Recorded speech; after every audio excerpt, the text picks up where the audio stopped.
नमस्कार, मैं हूँ सुशी शंकर विग और आप देख रहे हैं आप अपना चैनल मेट्रो टुडे लाइव। आज मेट्रो टुडे लाइव में हम बात करेंगे दिल्ली दंगों के केस के बारे में। जो दिल्ली दंगों की सुप्रीम कोर्ट ने अपना फैसला सुनाया है, उसके बारे में बात करेंगे। दिल्ली दंगों के फैसला जो आया है सुप्रीम कोर्ट का, उसमें उमर खालिद और सर्जिकल इमाम की जमानत को नामंजूर कर दिया गया है और बाकी 5 लोगों को जमानत दे दी गई है। ये 7 आरोपियों को तय हुए थे, 7 आरोपी जेल में थे। अब आइए सबसे पहले तो हम देखते हैं दिल्ली दंगों के केस के आरोपियों के बारे में। जो वकील इनके लड़ रहे थे, पैरवी कर रहे थे, उनके बारे में देखते हैं। उमर खालिद के वकील साहब थे कपिल सिब्बल। सर्जिकल इमाम के वकील थे सिद्धार्थ दुबे। गुत्तिफिशा फातिमा के वकील थे अभिषेक मनु सिंघवी। शेख उर रहमान सलमान खुर्शीद। मिशन हैदर सिद्धार्थ अग्रवाल। शदाब अहमद सिद्धार्थ लूथरा।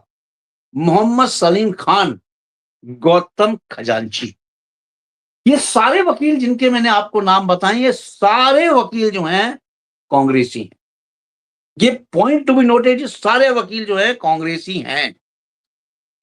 और दिल्ली पुलिस की तरफ से जो 2 वकील आए थे वो थे तुषार मेहता, सॉलिसिटर जनरल। दूसरे वकील साहब थे ससवीस राहू, एडिशनल सॉलिसिटर जनरल। और जो 5 लोगों को सुप्रीम कोर्ट ने जमानत दी है, वो जमानत भी प्रायर दी है जमानत, वो भी कंडीशनल जमानत है। अब आप देखिए, कंडीशनल जमानत तो उन्होंने दे दी है, लेकिन उनका बाहर आना भी सनातनी धर्म के लिए खतरा है, क्योंकि उनकी जो फितरत है वो वही रहेगी जो अंदर थी। खैर, देखा जाएगा, वो जो होगा देखा जाएगा। अब आप ये देखें कि उमर खालिद और सर्जिकल इमाम की जमानत खारिज होने के बाद जेएनयू में मोदी शाह विरोधी नारेबाजी चालू हो गई। और नारेबाजी में क्या वो बोलते हैं, ऐसे विवादित बयान दे रहे हैं, क्या बताएं। एबीपी आरएसएस की कब्र खुदने की बात कर रहे हैं। ये नारे जेएनयू से ही निकलते हैं।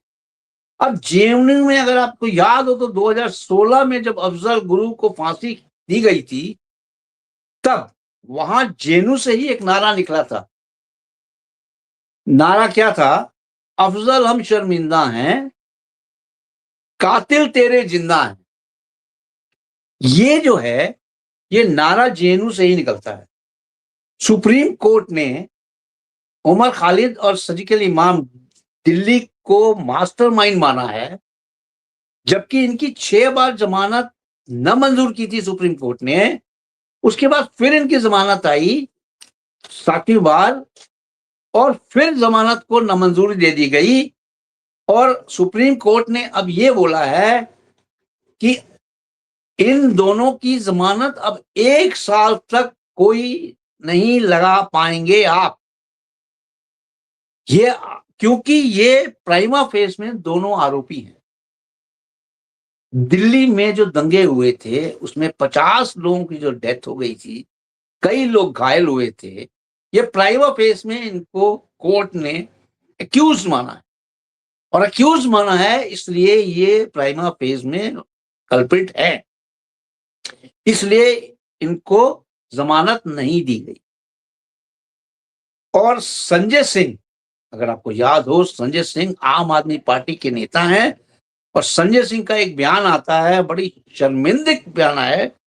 संजय सिंह ये कहते हैं कि हम, ये आम आदमी पार्टी के नेता हैं, कहते हैं कि हम सुप्रीम कोर्ट के ऑर्डर का सम्मान करते हैं, पर उन दोनों को जेल में नहीं रखना चाहिए। ये स्टेटमेंट है संजय सिंह जी का। अरे भाई, आप स्टेटमेंट क्या दे रहे हो ये तो देखो। आम आदमी पार्टी के नेता हो, सोच समझ के तो बोलो। एक तरफ सुप्रीम कोर्ट को आप अहमियत देते हो, और दूसरी तरफ आप पर लगा के उनके पर काट रहे हो सुप्रीम कोर्ट के। आप कहना क्या चाहते हैं? आप दोनों पलड़ों को लेकर नहीं चल पा रहे हैं। संजय सिंह जी, ये बेतुके बयान न दिया करें, बयान सही दिया करें जो देश के हित में हो। अब आप देखें, जो भी दंगे हुए थे वहां पे, उसके पीछे दो ही पार्टियां जिम्मेवार हैं, कांग्रेस और आम आदमी पार्टी। इनकी फितरत ही है सपोर्ट करना दंगाइयों को, और दंगाइयों को सपोर्ट करना। कितने दंगे हो गए कि इन लोगों का एक भी बयान नहीं आता है, न कांग्रेस का न आम आदमी पार्टी का। जेएनयू में से एक चीज और निकल के आ रही है। जेएनयू वाले ये बोल रहे हैं कि 50 लोग हमारी तरह से अगर हो जाएं तो नॉर्थ ईस्ट को भी हम अपनी तरह ही बना देंगे, यानी उनको अलग कर देंगे। अरे भाई, लगता ये है कि जेएनयू में भारत विरोधी जितने भी एजेंडा हैं वो सब चल रहे हैं। जेएनयू में बहुत ज्यादा भारत विरोधी एजेंडा चलाने का मतलब ये है कि जेएनयू में एक एक लोगों का, एक एक आदमियों का आई कार्ड चेक किया जाए। क्या इसमें जेएनयू में रियलिटी में लोग वहां पढ़ रहे हैं, या जेएनयू में बाहर के तत्व घुसे हुए हैं जो ये नरेटिव फैला रहे हैं, भारत को तोड़ना चाहते हैं और कहते हैं कि भारत टुकड़े हम करेंगे भारत के। क्या चाहते हैं जेएनयू वाले? सबसे बड़ी चीज तो ये है कि ये अपने स्टैंड पे इतने ज्यादा आमादा हैं कि जैसे ही इनको पता चला कि शरजील इमाम और शरजील इमाम की जमानत खारिज हो गई है, उमर खालिद की जमानत खारिज हो गई है, इनके तेवर देखने वाले थे और इन्होंने वहीं से अपना नैरेटिव स्टार्ट कर दिया। लगता है कि इसके पीछे भी फॉरेन का हाथ है, यानी बाहर से इनको एड मिल रही है और बाहर से ही ये नैरेटिव तय होके आ रहे हैं कि आपको क्या करना है और आपको भारत के टुकड़े टुकड़े करने हैं। ये एजेंडा को जेएनयू लेके चल रहा है। जेएनयू में ये एजेंडा बहुत ज्यादा चलने लगा है और वहीं से निकल के आते हैं भारत के टुकड़े टुकड़े होंगे, और भी कई चीजें वहां से निकल के आती हैं। अभी ये लोगों ने नया निकाला है कि प्रधानमंत्री मिस्टर मोदी और अमित शाह को भी ये बहुत उल्टा सीधा बोल रहे हैं और ऐसे बोल रहे हैं, विवादित बयान दे रहे हैं, जो कि एक पढ़े लिखे इंसान को ऐसे विवादित बयान नहीं देने चाहिए। वो बयान ये है, मोदी और अमित शाह तेरी कब्र खुदेगी जेएनयू। ये बयान है जेएनयू के लोगों के वहां पे। हालांकि इसके ऊपर एफआईआर कर दी गई है, एफआईआर हो गई है, उनको चिन्हित किया जा रहा है किन लोगों ने ये बयान दिए हैं कि मोदी और शाह की कब्र खुदेगी यहां पे, वो भी जेएनयू के अंदर। अब देखिए, क्या भारत में रह के भारत विरोधी एजेंडा चला रहे हैं और ये क्या चाहते हैं? भारत के टुकड़े टुकड़े चाहते हैं। क्या ये जेएनयू में रह के, यानी भारत में रह के, भारत का खा के जेएनयू में रह के जेएनयू से ये वर्ड्स निकाल रहे हैं?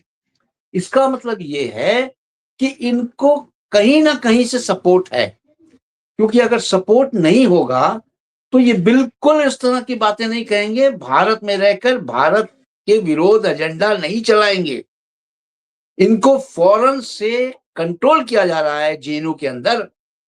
और अब तो ऐसा लगता है मुझे कि पूरा जेएनयू में लोग ही एंटी भारत हो गए। क्योंकि वहां पे जितने भी लोग हैं वो सब एंटी सोशल वॉकिंग कर रहे हैं, एंटी भारत वर्क कर रहे हैं, जो कि उनको नहीं करना चाहिए। क्या ये चाहते हैं भारत को कमजोर करना? क्या ये चाहते हैं भारत की अर्थव्यवस्था को खराब करना? क्या ये चाहते हैं भारत में दंगे हो? क्या ये चाहते हैं भारत को कमजोर कर दिया जाए? नहीं, ऐसा भारत नहीं होने देगा। और अगर ये इस तरह की बात करेंगे और किस तरह का एजेंडा चलाएंगे तो इनके ऊपर सख्त से सख्त कार्रवाई की जाएगी। ये तो दिल्ली ने मानस बना ही लिया है कि इन लोगों के ऊपर सख्त से सख्त कार्रवाई होगी अगर ये इस तरह के एजेंडा चलाते हैं। क्योंकि जेएनयू से ही जितने भी निकलते हैं सारे वहां से निकलते हैं खलीफा, यानी खलीफे की तरह निकलते हैं और खलीफे की तरह बयान आते हैं। रातों रात बयान जो है वो वायरल हो जाते हैं। नहीं होना चाहिए इस तरह के। आप भारत में रहते हो, भारत का खाते हो, भारत आपकी मातृभूमि है, आप यहीं रहें। और अगर इस तरह की अगर आपको हरकतें करनी है आप जाएं, वहीं जाएं जहां पे आप को पहले भेजा गया था, वहीं जाइए। वहां से आप भारत विरोधी नारे लगाइए, यानी पाकिस्तान से या बांग्लादेश से जाके भारत विरोधी नारे लगाइए। जेएनयू वाले बांग्लादेश में हिंदुओं पे अत्याचार हो रहे हैं, उस पे एक वर्ड नहीं बोला इन लोगों ने। कोई इनका नरेटिव नहीं आया, कोई भी नरेटिव नहीं आया। जहां तक कि बांग्लादेश में हिंदुओं पे आज भी हो रहे हैं अत्याचार, किसी का नरेटिव नहीं आ रहा है। लेडीज पे भी अत्याचार हो रहे हैं, कोई नरेटिव नहीं आ रहा है किसी का। इन सबके मुंह बंद हैं, जेएनयू वालों के मुंह बंद हैं। और जेएनयू वालों के मुंह कब खुलते हैं? जब उमर खालिद और सर्जिकल इमाम की जमानत रद्द कर दी जाती है और उस पे कोर्ट ये कहता है कि अब 1 साल तक ये जमानत नहीं लगा सकेंगे, जमानत अर्जी। तब इनको और खलबलाहट मचती है कि अभी तो क्या होगा इनका। उमर खालिद ने तो ये कह दिया है, सर्जिकल इमाम ने ये कह दिया है कि अब लगता है जेल ही हमारा घर है। बिल्कुल ये समझ जाना चाहिए इनको कि जिस तरह से इन्होंने ये हरकत की थी दिल्ली को आग में झोंकने की, दिल्ली को आग के दंगों में झोंक दिया था इन्होंने। जब ट्रंप यहां आए हुए थे तब की बात है। उधर ट्रंप आए थे, इधर इन्होंने अपना टारगेट पूरा करने के लिए दिल्ली को आग में झोंक दिया। आप ये देखें, एक बाहर से आए हुए इंसान की तरफ, यानी ट्रंप आए हुए थे राष्ट्रपति, उनके ऊपर क्या, उनके क्या मैसेज गया था कि भारत में ये हो रहा है। और जब इनके ऊपर सारे तत्व तय हो रहे हैं और उनको जमानत नहीं मिल रही है, प्राइमा फेस में इनको मान लिया है कोर्ट ने कि ये दंगाई हैं, कल्प्रिट है, इनकी वजह से दंगा भड़का, इन्होंने दंगा भड़काने में मदद की। तो आप क्या समझते हैं कि कोर्ट, 2 बेंच की कोर्ट ने इनकी जमानत को रद्द कर दिया और रद्द करते हुए इन्होंने लिख दिया कोर्ट ने, सुप्रीम कोर्ट ने, कि इनको जमानत नहीं दी जाएगी क्योंकि ये प्राइमा फेज में कल्प्रिट हैं। तब इन्होंने जेएनयू में अपना ये एजेंडा चालू किया और प्रधानमंत्री मोदी और अमित शाह के खिलाफ विवादित नारे लगाने चालू कर दिए। और भी कई नारे लगा रहे हैं ये। पुलिस ने उन नारे जो लगा रहे थे उनको चिन्हित किया है। चिन्हित करने के बाद उनको ऊपर एफआईआर कर दी गई है और एफआईआर करने के बाद उनकी जांच हो रही है और अब इनमें से भी कई लोगों को हिरासत में लिया जाएगा। हिरासत में लेने के बाद उनको जेल में डाला जाएगा। ये तो निश्चित है कि भारत विरोधी अगर आप कार्य करेंगे तो आप ये मत सोचें कि आपको आसानी से भारत जाने देगा। आपको अच्छी तरह से पकड़ा जाएगा और प्रूफ के साथ पकड़ा जाएगा। जो आपने नारे लगाए हैं वो नारे बिल्कुल अनुचित थे। एक प्रधानमंत्री के ऊपर आरोप लगाना और एक अमित शाह जी के ऊपर आरोप लगाना बहुत ही निंदनीय है जेएनयू के ऊपर। अब देखना यह है कि हमारी पुलिस कितनी जल्दी से जल्दी उन कल्प्रिटों को पकड़ लेती है जो जेएनयू में ये नारे लगा रहे थे, और उनके ऊपर क्या सख्त से सख्त कार्रवाई की जाती है, क्योंकि इनके ऊपर अगर सख्त से सख्त कार्रवाई नहीं होगी तो इनके हौसले और बुलंद होंगे और हो सकता है कि फिर दिल्ली जैसा कोई कांड ये करे, दिल्ली दंगों जैसा। कुछ नहीं कहा जा सकता इनके बारे में। इसलिए दिल्ली पुलिस को जल्दी से जल्दी इनके ऊपर केस फाइल करके और इनको चिन्हित करके इनको आइसोलेट करना चाहिए, और जेएनयू में भी अच्छी तरह से जेएनयू के अंदर जाके एक एक चीज की तहकीकात करें।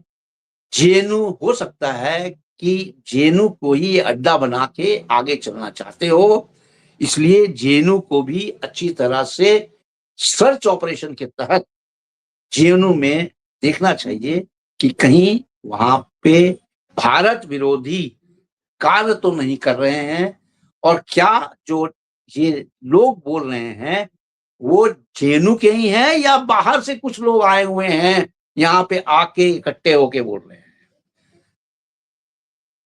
आज के लिए इतना ही। Thank you very much.